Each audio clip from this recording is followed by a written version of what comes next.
Kara and I met at a coaches conference, and Kara approached me and said, "Oh my God, look at your books. I'm writing books like those. And we're just only a couple in the country." So we said, instead of being competition with each other, Because there are not enough books out there. yeah, so we said let's team up, let's partner, let's make some things happen, and I don't know, change the world. Well, So- it's more than promoting our own books. We really do want to see the shelf space grow, and so that's our mission as well. So we'll just get started.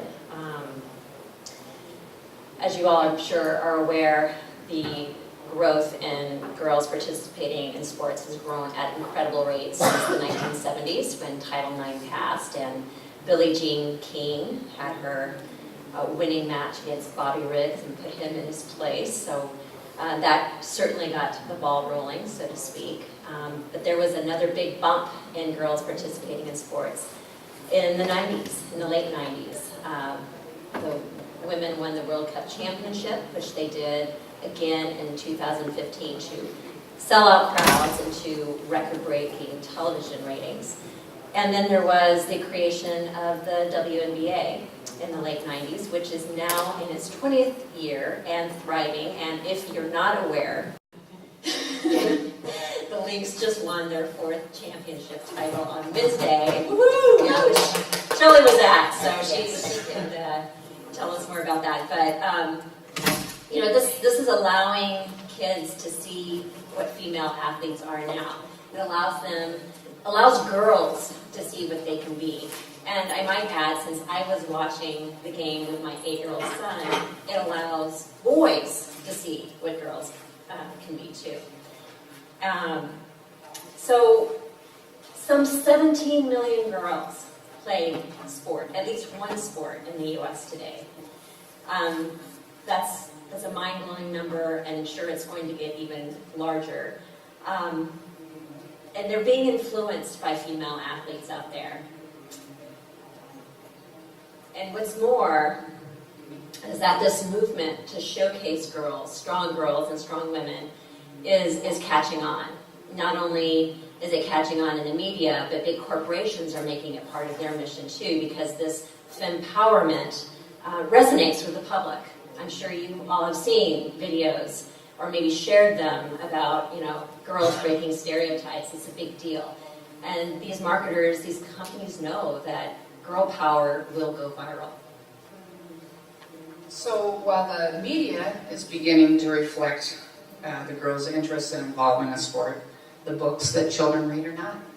So in the session, we'll look at the percentage of female athletic lead characters in children's books compared to the number of girls who are participating in sports and fitness and other activities, and we'll share what we're doing to create a change in the trend. We could truly spend an entire conference discussing how girls are represented in the media, the lack of media coverage for girls in sports, how strong female role models are good for boys, the new Battle of the Sexes film, which I can't wait to see tonight, with Billie Jean King. It came out last week. But we only have 50 minutes, so we'll just scratch the tip of the iceberg and hope that you might be interested in joining our cause and making an influence as well. So, how many of you participated in sports growing up, by show of hands? Awesome. So when you think about when you were participating, I want you to reflect on the sports that you played or the fitness activities that you did. And imagine yourself being that younger person, very young person, one of our readers, and how it made you feel when you were playing. What did you love about participating in sports?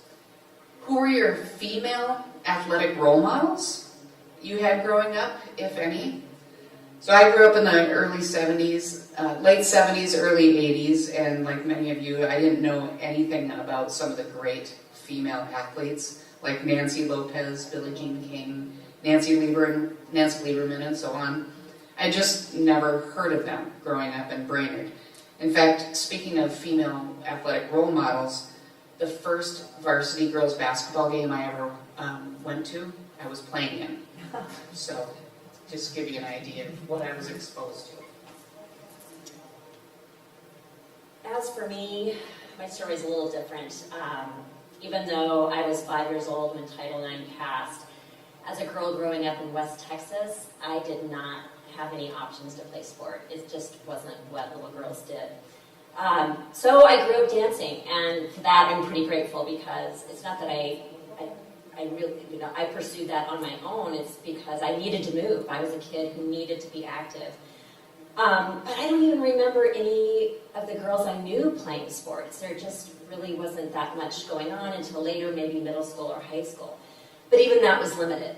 In fact, softball is a sport I love now. I have a daughter that plays. I love going to the games. I've coached. And I thought, well, why the heck didn't I play when I was in high school? So I went back to my old yearbook. I wanted to see who did I know that played softball. Well, no one. I didn't know anyone who played softball because we didn't have a team. So this was the mid-'80s, so even, 10 plus years after Title IX, things were still moving kind of slowly. But fortunately for me, I found running and triathlon after college and just immersed myself in endurance sports for the next 10 years, not only as an athlete, but also as a journalist. And in that time, I published 2 books with a small sports literary publisher. The first one is Becoming an Ironman, First Encounters with the Ultimate Endurance Events, and then my first children's book called See Mom Run, which is a book about a little girl who helps her mom train for a marathon and then runs a race herself. So sport not only catapulted my confidence in my abilities, it opened up a career path for me. I also mother 4 children, which is also sort of an endurance sport of its own. And when my daughters I have twins that are 6, or they were 6 at the time, and 4, I discovered this new doll called the Go-Go Sports Girls. As you can imagine, I was thrilled. I was thrilled to find a doll that represented our family values as an active family and represented the way my girls were living their lives at that moment. They were not divas and princesses. They were playing soccer. They were taking swimming lessons. They were running races with us. So I bought all the dolls. My girls did enjoy playing with them. And I reached out to the woman who started the company, and that partnership turned out to be, so far, the pinnacle of my writing career. It's resulted in 6 Lexada-level children's books. And last spring, so spring of 2016, we were invited to the White House to attend a conference on breaking gender stereotypes and media and toys. So it just goes to show that you never know who's paying attention. So different from Kara, I grew up playing every sport I could possibly imagine. I played basketball, baseball, hockey, golf, tennis, volleyball, swimming, you name it, I loved to do it. I was the only girl playing on our 4th grade basketball league. I helped push to start a high school golf team in Brainerd when I was in 6th grade because you can't play high school level sports until you're in 7th grade, so I wanted to make sure there was a team for me to play on. I played in the state basketball and state tennis tournaments in high school. I played 3 sports in college, basketball, golf, and rugby. I coached high school basketball. What position did you play in rugby? I was an 8. You were a 8 man? Yeah. Sorry. Oh, right on. Awesome. That's excellent. I coached Division III women's basketball at Augsburg College. So sports has been in my life in a significant way. I even landed a job working in the WNBA. Go Lynx, right? After a short stint as a Phi Ed teacher. And it was in the WNBA that I realized I was exposed to where I could really make an impact. In 2006, I started a nonprofit to help Minnesota girls who couldn't afford to play sports. So we started the Let Me Play grant program, which is now part of the Anne Bancroft Foundation. And knowing what I had learned from participating in sports, I couldn't imagine girls not having the opportunity to play. I learned how to be a leader. I learned how to push myself physically and mentally. I learned how to lose. I learned how to win. I learned what it meant to be a contributing member of a team. These are all skills that I use in my daily life as an adult, and it's personal. Sports brings my family together. In fact, my dad was by my side at Game 5 when the Lynx won the championship the other night. And he and I have attended Notre Dame football game together. It's a bond that I share with family and colleagues. Our videographer today, Colleen, is my college teammate. And I never would have imagined that my life could be as full as it has been without sports being part of it. I even was able to have an office at Madison Square Garden, the most famous stadium in the world, as I helped put on the WNBA's 10th anniversary All-Star game. So just a little snapshot into how important this is for me. Which is why I'm working really hard to raise my daughters to play sports. It hasn't been that hard. They're all very athletic, and hopefully they have that same kind of experience Shelley did. But there's all kinds of reasons to participate in sports and be active, and it seems like, you know, every couple of months there's another news article about the benefits of being active for children. You can just go through the list. It's longer than this. But the thing is, these benefits extend into adulthood. Kids who are active are much more likely to grow up to be active adults, which we know is important for lifelong health benefits. And what's more, it teaches children to be leaders, as Shelley mentioned. A survey of 400 female executives found that the majority of them have all played sports, and we think that's important to note as well. I'm going to pass it on to you, because now we're going to get into the nitty-gritty. So here's some of the statistics. So the books that kids are reading are not reflecting this, obviously. So a study was released by Gender and Society. It was published in 2011, and it showed us that out of 5,618 children's books that were published between the years of 1900 and 2000, so a 100-year span, 60% had a male central character, while only 37% had a female central character.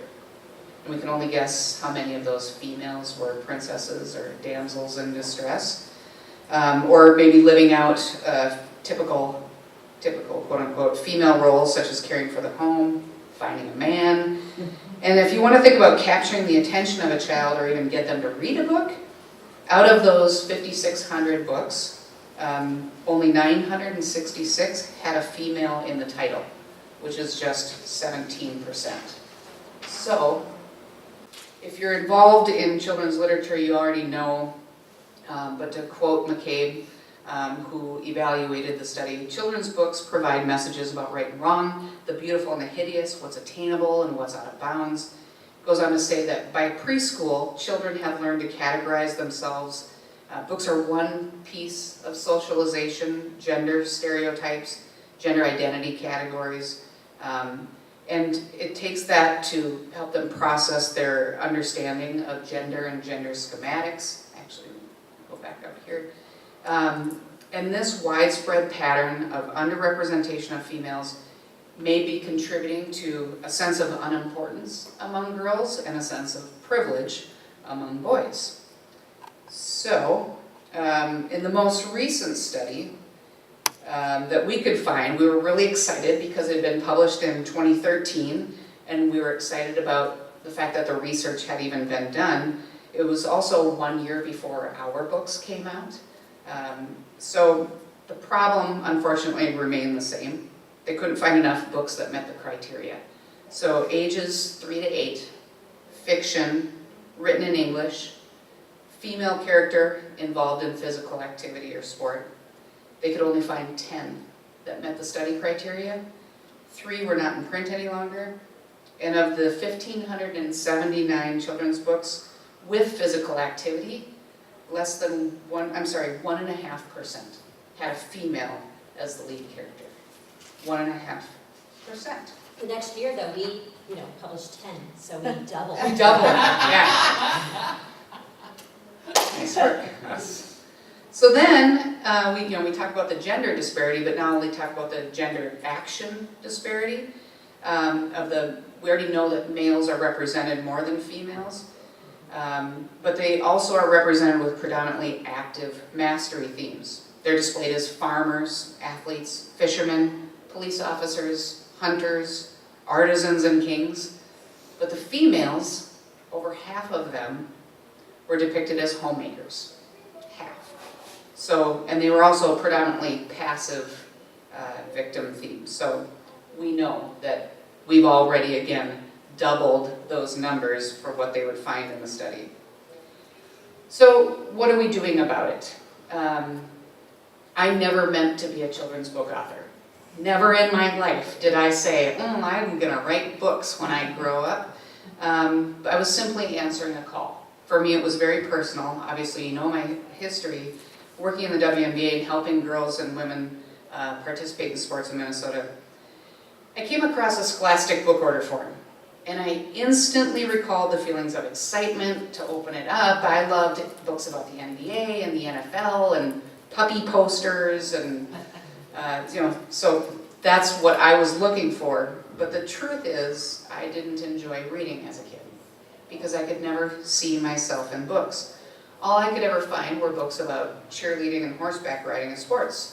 So when you think about, at this point in time, there were 17 million girls participating in sports in 2006. I start paging through the Scholastic book order form, and all I could find were girls doing horseback riding and cheerleading. And this was 30 years after I had been. And puppy posters. There you go. So I began writing about what I would have wanted to read. A strong, tough little girl who loves to play sports. Got some older brothers, me. Got a dog who follows her everywhere, me. I got serious and began, it took about 3 years, I got serious and began sending messages out to publishers and agents and collecting rejection letters. No agent or publisher had an interest in the topic. And that was the feedback. It wasn't about the writing or the content, but it was about the topic area. It just wasn't something they were interested in exploring. But I knew there was an interest and a readership, so I pressed on and launched a Kickstarter campaign. Hundreds of people contributed, raised over $22,000 in 30 days. I was able to hire an illustrator, editors, production team, found a printing company. I mean, it was just like sports, right? It took a team and a lot of teamwork to make this happen. It was up to me to make this happen. I was on a mission, and the end result, 8 years later, was the children's book series, Shelley Bean the Sports Queen, about a tough little girl who loves to learn new sports.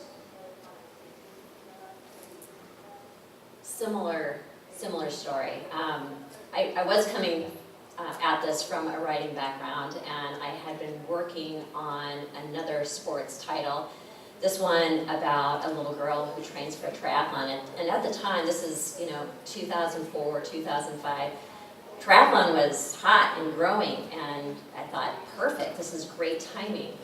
But again, I couldn't get any traction. I was hoping to find a bigger publisher, traditional publisher, to go for it, and I just couldn't. And the thing was, it was the problem with the main character.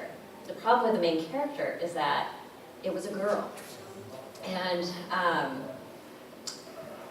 I heard, and I don't know how many of you have heard this, girls will read books about boys, but boys won't read books about girls. Can I just see, has anyone else heard that? Yeah. Where does that come from? I've looked into it. I've done my Google searches. I've looked for any kind of research that backs that up. I can't find it. And I think that's just something that we keep telling ourselves. Publishers keep telling themselves that. Editors keep telling themselves that. And so even after I connected with the Go-Go Sports Girls, who obviously did not see girls playing sports as a barrier, large publishers still wouldn't take on the project, even with a doll behind it. And so Go-Go Sports Girls became its own publisher too. So you can hear the theme. Traditional publishers are doing this. Non-traditional publishing is more so. Or, but even, I would say even Jody had a hard time selling the dolls. It was the same kind of feedback she was getting from toy buyers because, girls want fashion dolls. They don't want sports dolls. And so fortunately, Jody persisted. You've heard that word before. She persisted, and finally, Walmart said yes. They wanted the read and play set, And of course, this was huge. And so it was huge for a number of reasons, not just for the books, but also for the dolls, because if you've seen what a lot of girls' dolls look like these days, it was just refreshing to be able to have something else on the toy shelves. But the sexualization of girls' toys is not something we have time to talk about. I'm not going to go down that rabbit hole either. But it's still been a tough sell. Now the company last year, Jody sold it to a larger toy company, and that seemed to be good news that things are going in the right direction. So we'll see what happens there. But there is still a lot of hurdles. I also coached Girls on the Run, and just this last week when we were meeting, I asked the girls, I said, hey, so do you guys like, do you have any sports books that you've read lately that have a girl character who's an athlete? And they looked at me like I had two heads. What? No. There was well, I read a basketball book, but that was boys. They couldn't come up with any books. And I'm talking to, all of these girls are athletic. Not only are they coming to Girls on the Run, but many of them have, other sports that they play. And so I was kind of shocked, because I was hoping, I collected, books here on the table that I wanted to bring to show you all, and I was hoping to get some other good recommendations. That was my motive for doing that, but not anyone could come up with a book for me. So there are still these hurdles, and if I try to think about what they are, I still think it's that part of it is that gatekeeper. The publishers, the editors, they just can't buy into the fact that girls are playing sports and that they want to read about this stuff. I don't know if you all are familiar with Miranda Keneally. She has a series of YA sports books, and I read that she had 30 rejections in the first 9 months of trying to pitch her book to editors. And she was told that no one wants to read about a sporty girl set in the real world. So that's a problem that we need to get over. And the other is the barriers to entry. When we're not famous athletes, so What? it's a hard sell. Sorry. There is a series of books called The Kicks, and those are written by Alex Morgan. Those, I think publishers are willing to take a chance on you if you've got a name that will attract some attention. I will say, of those books, I was excited to see that series. I was mentioning earlier to someone in the audience that for my youngest daughter, who was not a voracious reader like her older sisters, it was that series that made her a reader. And she's not a soccer player, she's my softball player and swimmer, but she loved the series. The other is, we tend to buy into the stereotypes too without realizing it. We have these intrinsic biases, and sometimes we just can't even help that bias sometimes. And just a funny story, just to illustrate that point. We have 3 daughters and a son, and we've not really been into the whole gender thing, the whole pink and the blue thing. We didn't find out the sex of our children beforehand, so we had a lot of yellow and green and that sort of thing. But once you have your child, and then all of a sudden the pink comes and the blue comes. But obviously my son had lots of hand-me-downs, right? And a lot of those hand-me-downs happened to be pink. And I opened up the trash one morning to find all of these pink sippy cups in the trash.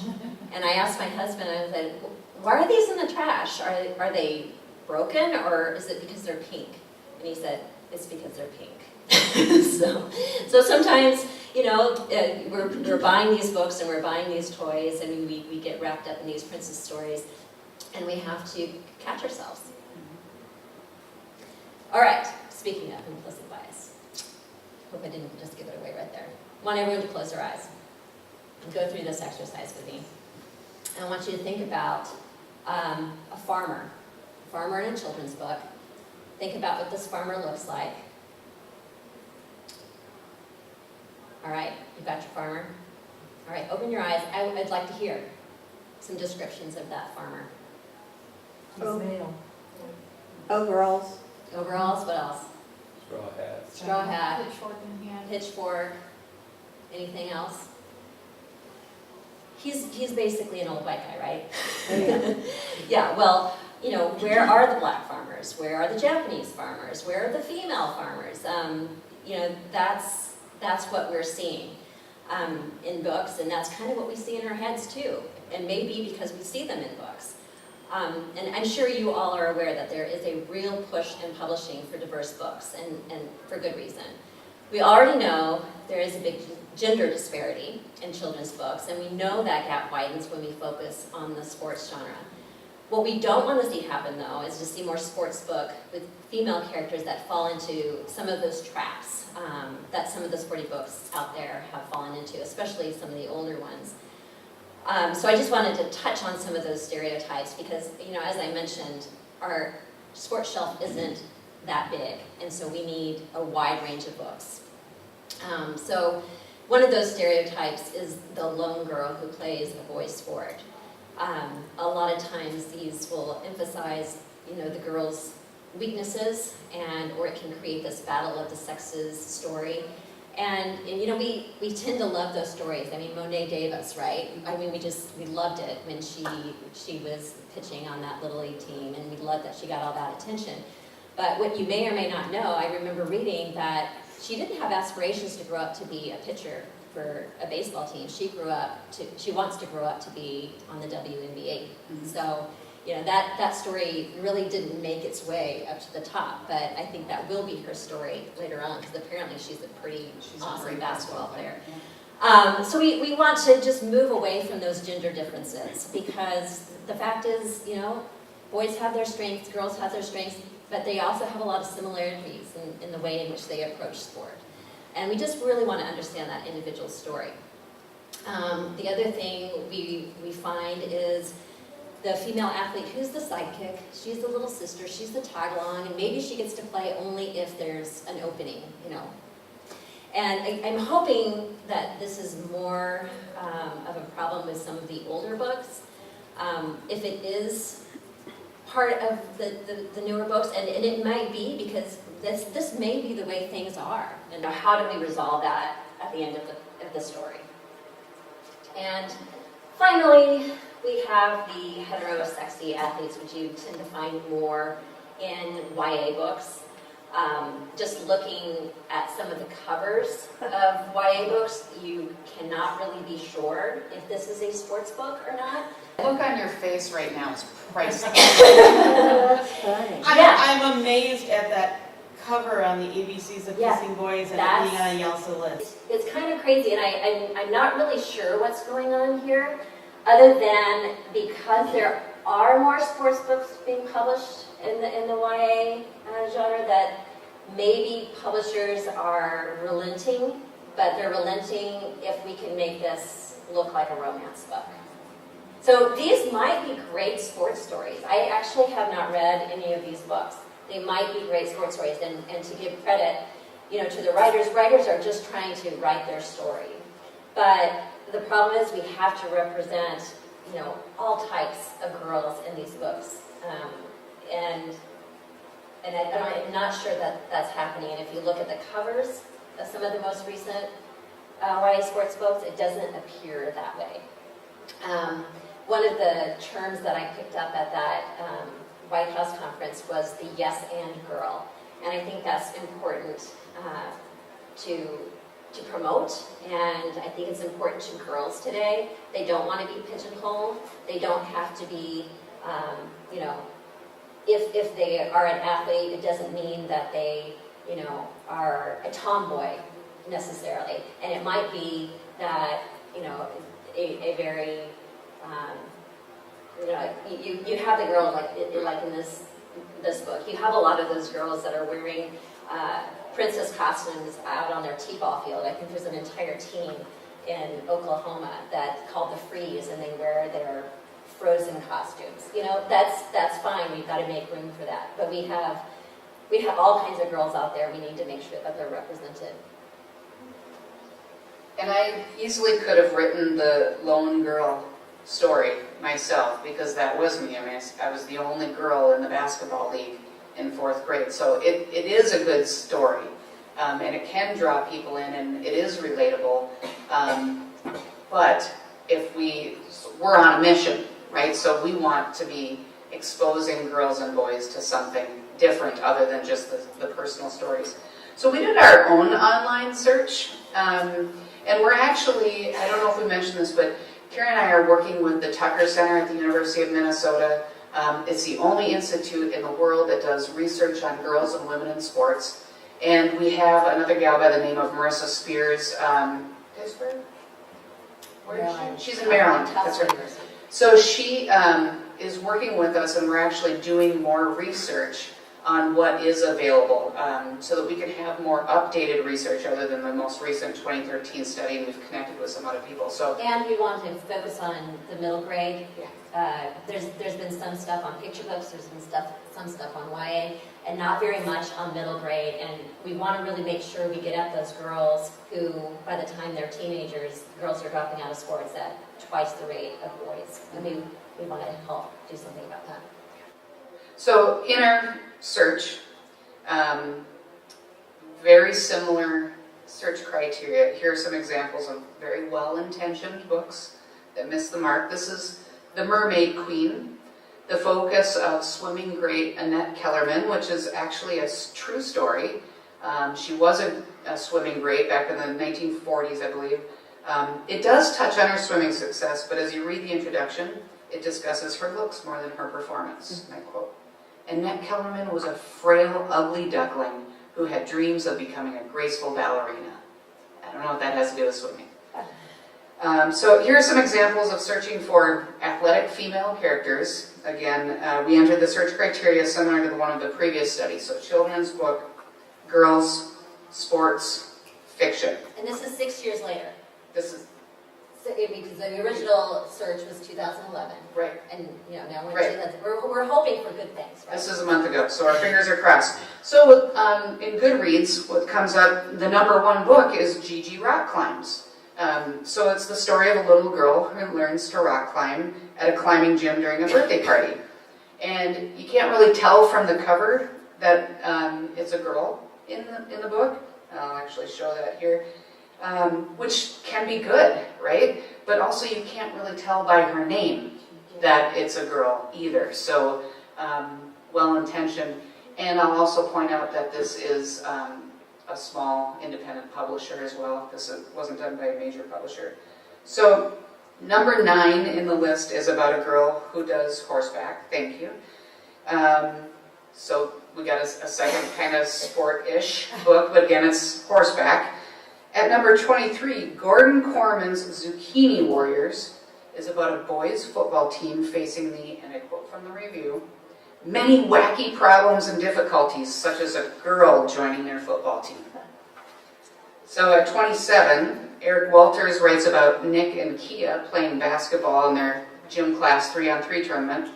It's not clear if Kia is a girl or a boy, but one credit to the author and the publisher is that the book does have a girl on the cover in the group photo playing basketball. These are my favorites here that made the list. So slide number 22, let's see, yeah, so Madeline. What does Madeline have to do with playing sports, right? Well, she balances really well Yes. on the bridge. She does do that. So, and Shootout, all right, Dangerous Book for Boys, and Revenge of the Zombie Monks. I mean, what the heck, right? What, girls, sports, fiction, children's books. So, of the 27 books that were listed, 3 have a female on the cover, and 0 have a female in the title. If we decide that Gigi, we don't know, right? So, it was frustrating. Yeah, we said a few expletives. Yeah, we've been swearing a lot lately, so we'll have to come to terms with that. Yeah, so as frustrating as that is, we do have hope, and even though our repeated Amazon searches to find Sporty Girl books, it's like opening a refrigerator that you know is empty. You're hungry, you want something to eat, you keep thinking if you open up that refrigerator one more time, there'll be something else there, and there just wasn't. But there are some titles out there, including our own, that we believe is a start for a growing genre. There are more noticeably more sporty books for girls on the YA shelf, but we do need to work on more sports books for those younger girls, like I mentioned, because they are dropping out at sports when they get to that middle school age. Two resources that we found that we think are important to include is A Mighty Girl and Sporty Girl books. They do some reviews, and as far as A Mighty Girl, they're pushing toys and books that empower girls. But as you come across sport titles, we're asking you to look a little bit deeper. Is a girl represented? How is she represented? Is it couched in these typical stereotypes? The other thing to look at is there other female role models in the book. Maybe it is a sports book with a male character, but is the mom coaching? We'll give credit to that, won't we? Yeah. So the other thing is she taking part in the action? Are some of these books that are billed sports books, is it just really in description? Is there actually sport at play there? And if there are stereotypes, because there are stereotypes, and even writers use them as shortcuts sometimes to move the story along, how are they resolved in the end? As Shelley mentioned, we are working to change things and improve what's out there. And we've mentioned, this whole process, we've been looking into what's out there with the studies and how these stories portray, the studies look deeper into how female athletes are portrayed. And we are pushing for more and hoping that in the near future we can work to get some more research out there. Marissa is involved, and she's just recently connected with the author of the study we mentioned earlier, and good things are happening. So we're hoping to keep that ball moving. Our researcher is teaming up with the other researcher. They've just connected, so they're actually attending a conference together so that they can be discussing this and move it further. So we're really excited about that. And what we hope is that by examining the gender gap in the fiction sports genre for children and comparing that information against data about girls in sports today, we can bring awareness to the underrepresentation of female characters in children's books, as well as how they are all too often misrepresented by outdated data and unfair gender stereotypes. Meanwhile, we're going to keep speaking out about the need for more female athletes in books, and we are representing ourselves at events and speaking. We were at the Healthy Schools Conference. We are advocating for things like Girls on the Run at the Anne Bancroft Foundation, and as we mentioned, Shelley just returned from the ESPNW Summit, and I can't wait to hear more about that later. So we just want to keep it visible, be loud, and get some things done, get some changes made. So this ESPNW Summit was Sunday. Unfortunately, I had to fly to Los Angeles to get to my conference on Monday in Newport Beach, California, so I had to attend Game 4 of the WNBA Finals. And our Lynx fans were louder than the LA Sparks fans. It was pretty awesome. But at this summit, it was 200 people talking about how do we continue to raise the profile of girls and women in sports across the world. I mean, this was a global conversation.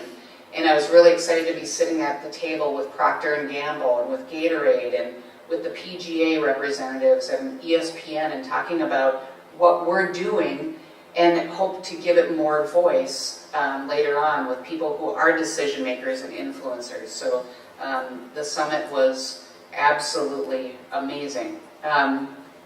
So those are some of the things that we're doing. But what can you do? We ask you to order books wisely. I know that you do this already, and I had a really good conversation with one of the other vendors yesterday about how do you get independent publishing lists available to you so that you can be making those selections? And I know it's different for every library and every situation, but ask you to consider to dig a little bit deeper. And we ask you to demand these books from your distributors.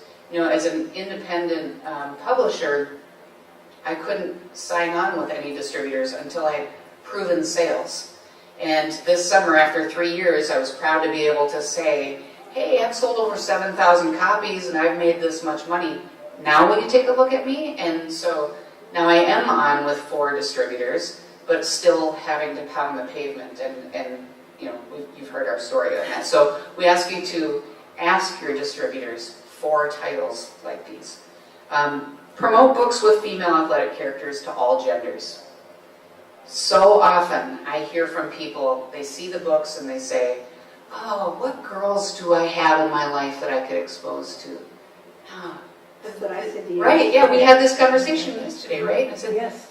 think even further.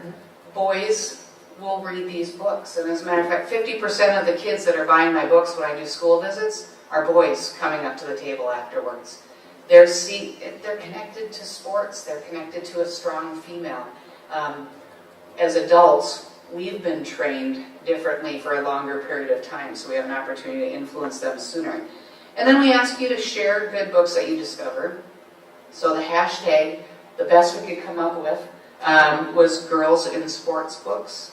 So if you're on social media and you find a good book, we ask you to share that out, and we'll be continuing to collect a list of that. And as you can see from a quote from a 1993 study, the need for girls in sports books is not new. It's hard to believe there hasn't been much progress in 25 years. But with your help, we can help young girls see themselves as athletes they are in the books that they read, and help boys see these strong females too.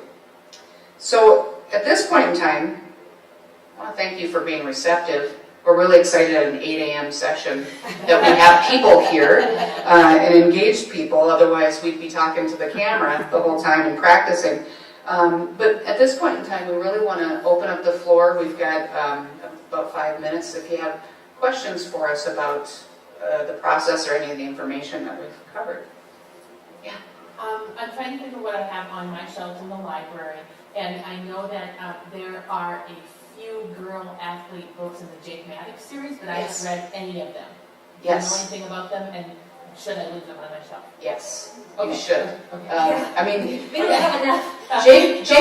Jake Maddox books are huge, Yeah. and I was at the Texas Library Association conference in the summer, and the publisher had everybody wearing their jerseys, and they were really promoting. That was the book they were promoting, Yeah. and it was exciting because there are several stories about girls playing sports, so that's fantastic. That is one major publisher that's really doing it. Please keep them out there, and maybe even think about what you're displaying on your shelves. Right. Oh, yeah. When you have those books out there, put the girl story out there. Well, and the cool thing about my Jake Maddox books is they're all filed together alphabetically and by books and series shelf. And some kids will start on one end and just work their way through. Cool. And so the boys are going to hit the girl books, and for the most part, they'll just take them and read them. Some Because it's number 12 or whatever. Exactly. Yeah, Some won't because somebody's already told them they're not supposed to, but Right. for the most part, they won't. Well, we hope that there are more like that. There's, Matt Christopher is a popular, Michael Pika is popular with the boys. We need that same sort of growth in a series. Right, and the problem I have with the Michael Pika books is that his, Miracle on 49th Street, that is kind of the only one that features a girl, and that's just a... No, right. No, my point is that we have these series for boys. Right. With boys, and when I say 4 boys, I don't really mean 4 boys. Of I all think boys. Marissa, who we were working with, she said she read every single Matt Christopher book there Yeah. was when she was a child. She wouldn't pick up anything that was pink, Yeah. and sparkly. Because girls will read about boys, but boys won't read about Exactly. girls. Yeah. So, but if we could have that same, same sort of series, and not to say that boys couldn't read them, but featuring a female character, that's what we need. But even, we're talking about fiction.